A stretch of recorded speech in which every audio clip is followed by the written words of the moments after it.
Lefapha la Boitekanelo le re go nnile le kwelotlase ya ditshwaetsego le fa go le jalo naga yona e santse e tlhobaetswa ke dikgetse tse di balelwang go diperesente di le 19 tse di begwang letsatsi le letsatsi le go se ikamanye le melawana ya taolo ya metsamao ya baagi. Third wave is dragging at a high level. Sometimes it looks as if there's going to be a steep downwards and then it rises again. And in the absence of new variants, what this means is that many of us are not observing the prescribed precautions. Jaaka province ya Gauteng e itemogela kwelotlase ya ditshwaetsego, tona ya boitekanelo ena o tlhagisitse maikutlo a gagwe tebang le go tlhatloga ga ditshwaetsego kwa diporofenseng di le pedi e leng Western Cape le Northern Cape.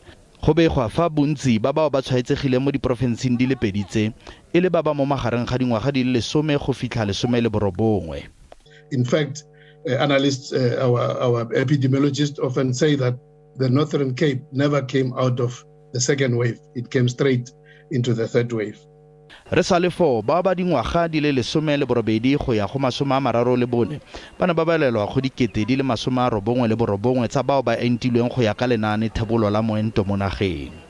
Kgabagare lefapha le re le santse le batla go tla ka leano la go ka oketsa moento wa Johnson & Johnson. Go ntse go le jalo le re le tshwengwa ke go entiwa ga bagolo naga ka bophara. Ka moso go solofetswe go goroga moento wa Pfizer o lekanyediwang go dimilione di le 2 go tswa kwa dinageng tse di kopaneng.